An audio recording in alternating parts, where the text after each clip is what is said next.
The Asia Pacific Business Forum podcast, exploring business, policy, and personalities across the region. Hello, my name is Dick Drobnick, and I'm the host of the Asia Pacific Business Forum podcast. And today we have the great privilege and honor of having a conversation with Ronnie Chan. Ronnie is the Honorary Chairman of the Hong Leong Group and Hong Leong Property Limited in Hong Kong. And Ronnie and I have been friends and in contact for, close to 20 plus years when he first came to give a lecture in the Advanced Mid-Career International MBA program at the University of Southern California called the IBER program. And then we've been in close contact when he was a trustee of the University of Southern California, and we put together some major programs for USC in Hong Kong in 2001, and Shanghai in 2002, and Seoul and Taipei, and so on and so forth. Ronnie, on this very special day, the day after President Donald Trump declared Liberation Day, I was wondering if you could share some of your thoughts with us about how the new U.S. trade policy and its geopolitical policies are affecting countries in Asia, businesses in Asia, and China, Hong Kong, Singapore, and how they might react to these changing U.S. policy situations. Well, first, Jake, thank you for the invitation. Let me first say this. Trade, in as much as it's a hot topic, a lot of attention by a lot of people are paid to it. A lot of jobs are related to it. So it's important to society. But frankly, in the total scheme of things in the world today, trade is really, to me, a sideshow. There are many other issues that are far more critical, important than trade. So, of course, some people think that trade is everything. Perhaps Trump is one of those. But I think that what is being done today in so-called Liberation Day, I don't know liberated from what. Liberated from the unfair trade practices of all 100 of our trading partners, he says. Well, and Zanny Meadows of The Economist in today's edition said that everything Mr. Trump said is just unadulterated foolishness. Anyway, I think that trade is always mutual. No one in the international arena is really doing it out of the goodness of one's heart, benefiting other side while sacrificing themselves. Such things just don't exist. So I don't think that there's any need for liberation. But whatever it is, I think this situation tells me one thing, and that is, I think there's a disconnect in the world today, and that is the view of some Americans, not all, some Americans, is very different from the perception of America in the rest of the world. Much of America today still live in 1946, when America, after World War II, had all the moral authority in the so-called free world, where America's technology, business, weaponry, politics, even culture, are so above that of everyone else that the differential was great. In those days, it is like Lebron James and myself being a small ethnic Chinese fellow in a dunking contest on a basketball court. It's just no contest. Well, the industrial base of Japan and the industrial base of all of Europe was destroyed. Correct. And so there's no one that come close to America, and America can dictate what goes on in the world. But that's 1946. Today is 2025. Europe has risen to some extent. Japan has risen to a good extent. China has finally risen as well. India is also rising. So the differential between America and the rest of the world is no longer what it was in 1946. So when you hear President Trump says that I will slap a 60% tariff on China, if it is not enough, I'll do 200. Well, as if it is LeBron James in a dunking contest with me. But that is not the case. The ethnic Chinese guy happened to be Yao Ming, not Ronnie Chan. And so the world is a very different one today. And so much of America still think in a historic terms, which is not good for the world, and neither is it good for America, for it is not a reflection of reality. So, no question that other countries will be hurt, such as Canada, Mexico, China, Europe. But at the same time, the real question is not whether they are hurt. The real question is, will America be hurt? Or indeed, will America be more hurt? And who can bear pain in this situation more? Today, with high debt that America has, interest rate is very sensitive to interest rate, and such tariff will have tremendous amount of inflationary pressure, put a lot of such pressure on the U.S. economy. Can America withstand that? My personal reading is that at the end of the day, America will be hurt equally as much as it hurts others. So it's a lose-lose situation. But America has to try until, or at least Trump has to try, until he figures out that it is not to America's best interest, in which case I think he will back off. But it's going to make the world a mess in the process. Yeah, well, I think there's two questions that I have is, which countries will respond by giving in and saying we will totally change our NTBs and our tariff rates to satisfy you, and which countries will say, go to hell, America, I'm going to reciprocate and match your tariffs and try to put the tariffs on the products that are part of your particular red political base. And I would think that some of the bigger countries will do that, and some of the smaller countries will have to bow down. Right. Well, you're absolutely correct. There are big guys and there are small guys.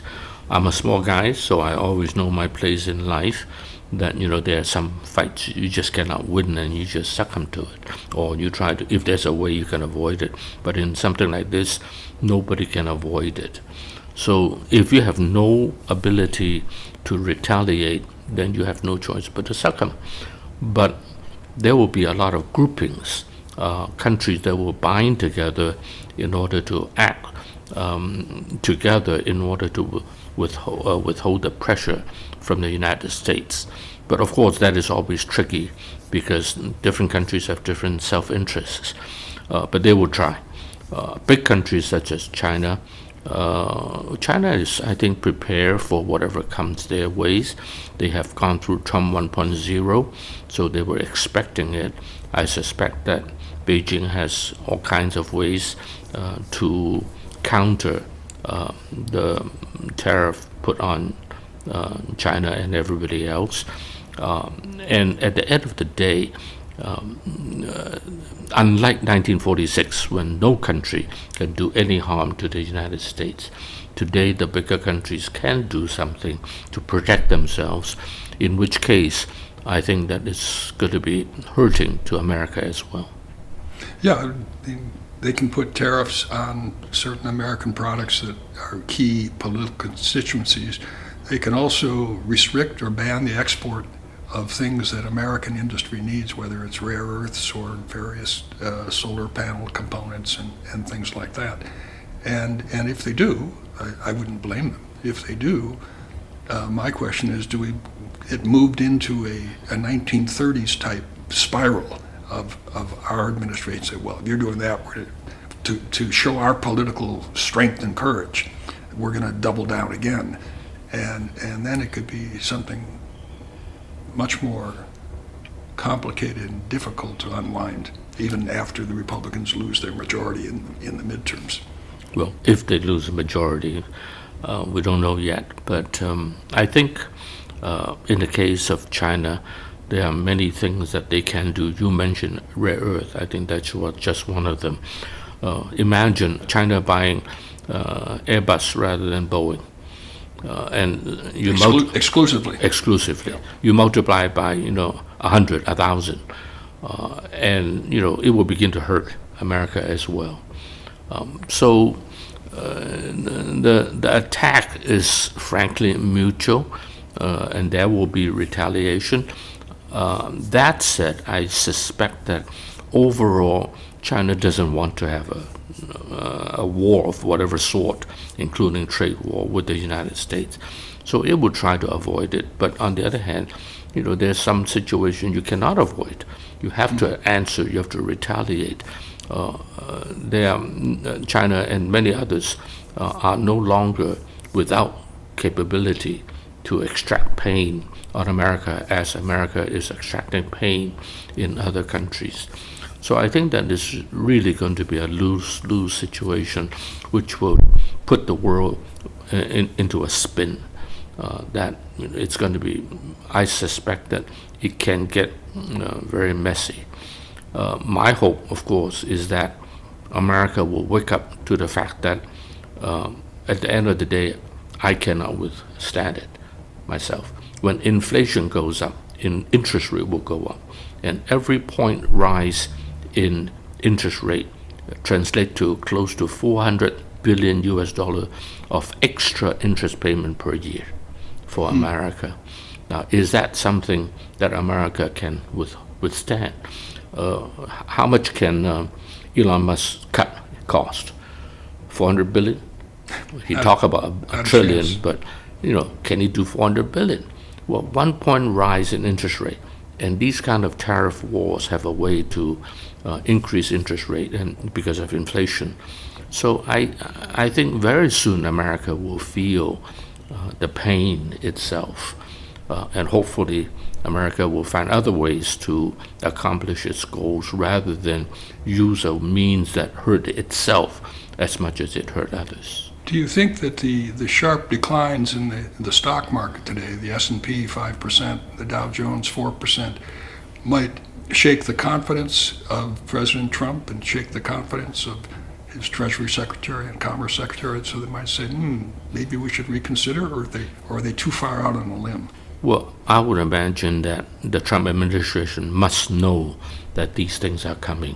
They must have calculated that, the stock market will respond, will react in a negative way.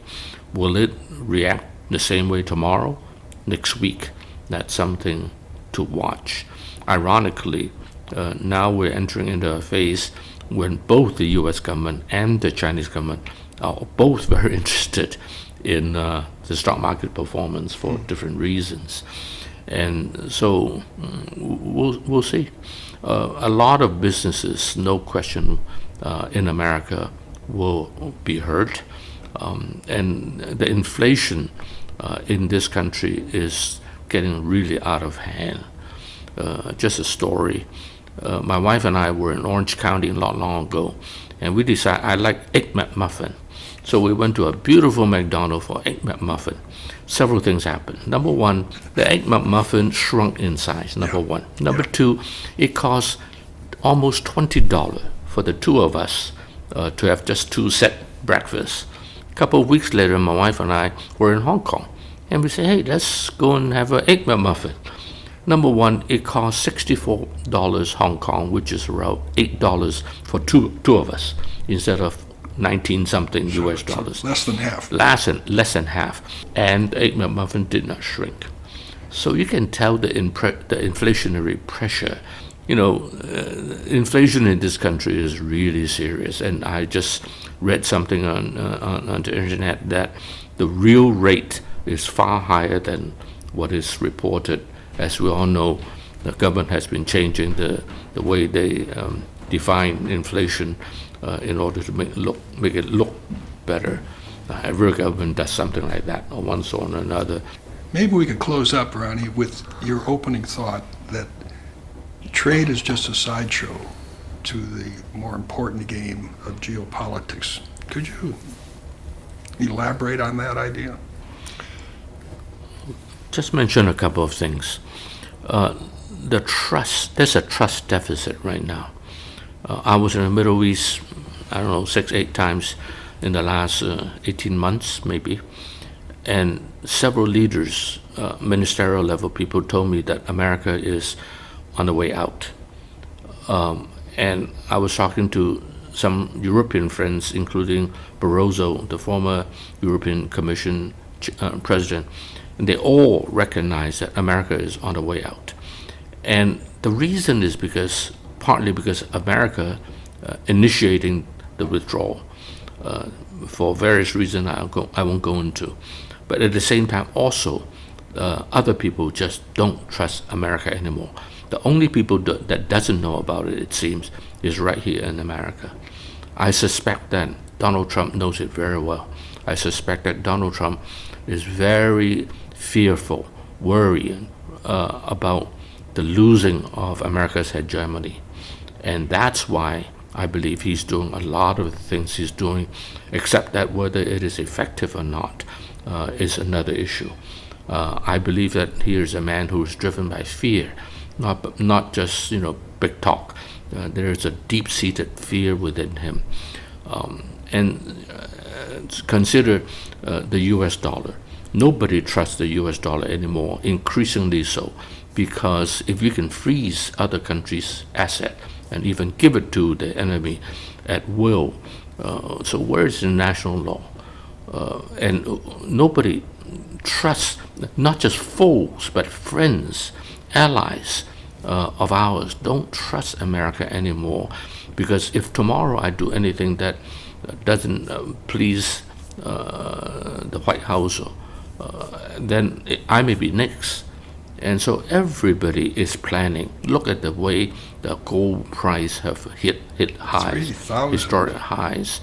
And all that is to tell us that U.S. dollar is under pressure. It has been waning, relatively speaking. I don't see any currency replacing the U.S. dollar anytime soon, but that neither do I subscribe to the view that because there's no alternative, people will not get out of the U.S. dollars. I think the relative position of the U.S. dollar can only go down because other people don't trust America. And so America has a lot other challenges. The mistrust in Europe for America is deep-seated. It is not Trump. It is decades in the making. Trump just kicked it to the abyss, that's all. And so I think it behooves America to recognize reality in the world. You still hear senators, even some technologists, saying that other countries like China has no innovation, and so they refuse to visit China. And then you have this deep-seek moment, and then God knows what else they have in terms of technology. And so I think, as the Bible says, pride precedes the fall, and hubris is not good for any of us. And so it is good that we take some doses of reality and recognize what the real situation is in the world. At the end, that will be good for ourselves. But if the public outside the United States, or even American wealthy people and corporations, have an eroding trust in the dollar, then the rational thing for them to do is to sell dollar assets, sell treasury bonds, sell some stock, sell some land, and buy gold or buy silver or buy euro bonds, and that it's happening already. But if it doesn't get offset by the Treasury buying those bonds, the interest rates, as you say, are going to go up. Right. And the Treasury, if it decides, or the central bank, the Fed, they can buy the bonds, but then that's going to lead to inflationary pressures. Right. And so you're in this catch-22. Let's test you with one other idea. As the administration does the things it's doing, not just the tariffs, but threatening Greenland with a takeover, and Panama with a takeover, and Canada with converting it to the 51st state, these insulting things. it seems to me that the countries of Asia are going to work together more. They're going to try to overcome long disputes, historical problems, and try to work together more. A week or so ago, the 11th meeting of foreign ministers from China, Japan, and Korea met in Tokyo. And there was a nice article in the South China Morning Post by Henry Wang a couple days ago, talking about how, although these three countries have their differences in today's world environment, they should begin to collaborate more and more to build kind of an island against the storm coming from the United States. But basically more cooperation among countries of the Western Pacific with less reliance on the United States, and more cooperation with the countries of Europe. What do you think? Would two treaty allies of the United States want to cooperate with the PRC? Well, treaty allies notwithstanding, you have to assess at any one point, is your treaty ally reliable? Mm-hmm. And increasingly, American allies are coming to the conclusion that America is not reliable. I was in Israel recently talking to some former senior people in the government and some present ones. And I said to them, you're the only one who trusts America today. And the answer was, we have no choice.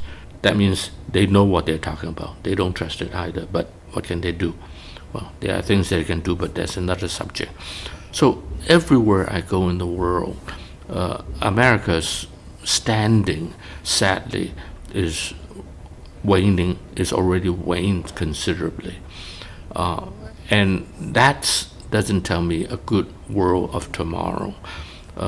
In as much as you don't like the international police, sometimes it's better to have a bully police rather than not have a police at all. Mm. And nobody's going to be able to replace America. Some people say, some ignorant people say, China will be very happy because they will be able to take over the leadership from the United States. I said, whoever says that doesn't know a hill of beans about China. China has no intention, no interest, nor the ability, in my opinion, to assume that international leadership.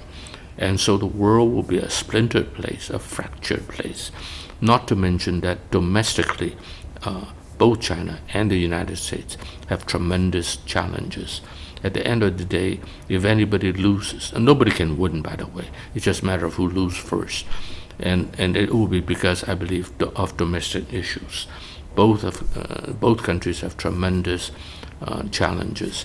And so I think it is better to know your problem, and that way you have a chance of fixing it. If you don't know your problem, you will live happily just like somebody with a heart disease, and suddenly you drop dead. So it is not a good thing. So I think it is important that more people in America will wake up to the reality as the rest of the world perceive America. But, I'm just amazed that, Trump has been saying and doing amazing things, and yet domestically in America, all noises seems to have been silenced. Nobody seemed to be challenging him in anything. Well, in particular, the members of his own party. Of course. But you and I, as optimists and positive thinkers, should continue to try to educate people about the realities in the world and how to adjust to make things on the margin a little bit better. And that's what you're going to be doing this evening at the Hong Kong Association of Southern California dinner, where you're going to tell us the truth about the world situation. I look forward to it. Well, education is a key, that's for sure. Good work, Dick. Keep it up. Thank you, Ronnie. Hosted by Dick Drobnick, the Asia Pacific Business Forum podcast is produced by Dan Griffin of GG Films.